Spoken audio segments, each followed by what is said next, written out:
Hello, my name is Benjamin Hart. I'm an American attorney and the managing director of Integrity Legal here in Bangkok, Thailand. As the title of this video suggests, we're basically posing the question, can we just call this what it is and move on? And when we say it, what we're talking about here, I'm going to quote directly from a recent article from ASEAN Now, that's ASEANnow.com. Article is titled, MOPH, that's Ministry of Public Health, MOPH intends to manage COVID-19's transition into endemic this year. Quoting directly, Dr. Kiatipum, and Dr. Kiatipum, as I recall from another video, the permanent secretary of the Ministry of Public Health. Again, quoting further, Dr. Kiatipum said public health authorities will be managing this wave of infections in a way that enables COVID to transition into an endemic as more people gain immunity. Quoting further, Department of Medical Sciences Director General Supakit Sirilak said, at present, COVID is not causing severe symptoms, but transmissions are occurring more rapidly. And this comports with data you're seeing all over the world. I want to quote this again. COVID is not causing severe symptoms, but transmissions are occurring more rapidly. Yeah, it's more transmissible, less deadly, less symptomatic. It's just, on the whole, for lack of a better term, and I am a layman, but it can only be described as it's getting weaker. And then also, and we quoted this in another video, but I think it puts a fine point on it. This is from the Bangkok Post, bangkokpost.com. Article is titled, Ministry to Make COVID Endemic This Year. I like the title, like, the ministry can make this happen, which that seems a little odd to me, but okay. Quoting directly, the Ministry of Public Health intends, quote, to make COVID-19 endemic this year, unquote, because the current wave showed mild symptoms and people cooperated with vaccination efforts. Quote, consequently, the disease can do no harm. Besides, there are effective operations for treatment and the slowdown of outbreaks. When the disease becomes endemic, business and activities can quickly be restored, end quote, said the Ministry of Public Health Permanent Secretary. So, I mean, what I would posit is, look, we're going on almost 2 years of this thing. It's spreading around, it's around all the time.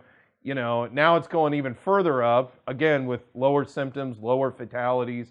It's, you know, I think there was an article that talked about they found the one death you know, I don't have it in front of me, but I saw it right before we made this video.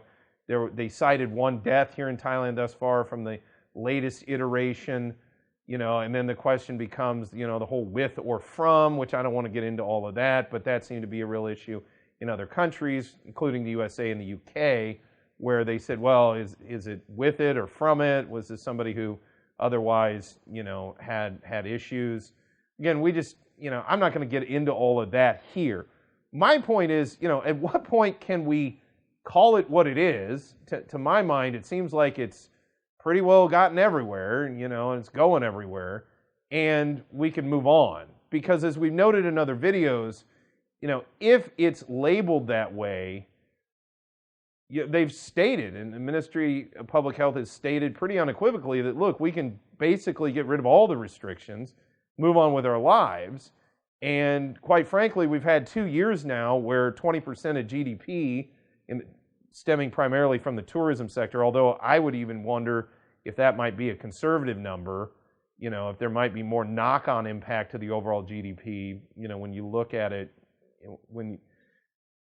for what it is, you know, how much of the GDP of Thailand has just been kicked out? It's like having your guts kicked out from, you know, in terms of, you know, how bad this really has been. And on top of this isn't just 1 year. You know, and I'm not laughing. You know, it's more time than that. We're coming up on 2 full years now of dealing with these policies. And as I've discussed in other videos, I fail to see where there's been any data to show that it's done much of any good. However, we do know what it's done, which is knocked out, you know, nearly 20% of GDP just in tourism terms. And that's from the Bangkok Post. They talked about it, you know, went from 20% GDP down to like 1.67% that was cited. We cited that in another video on this channel. You know, I mean, that's a huge number. And on top of that, they're just looking at the tourism component. They're not looking at the knock-on that comes from that. And for those who are unaware, Thailand's a very unique country for a lot of different reasons, but in terms of tourism, there's a lot of tourists who become expats. They may stay here, they get on a plane, they leave, and they come back, decide to retire here. A lot of folks come here and decide to open up a small business. Those numbers I don't think are quantified in terms of tourism. So, on top of this, there's a lot of FDI which can indirectly stem from quote unquote tourism. So long story short, this has been devastating economically. And if it's just a matter of labeling something, my question is, at what point do we just get on with labeling it what it is and move on with our lives?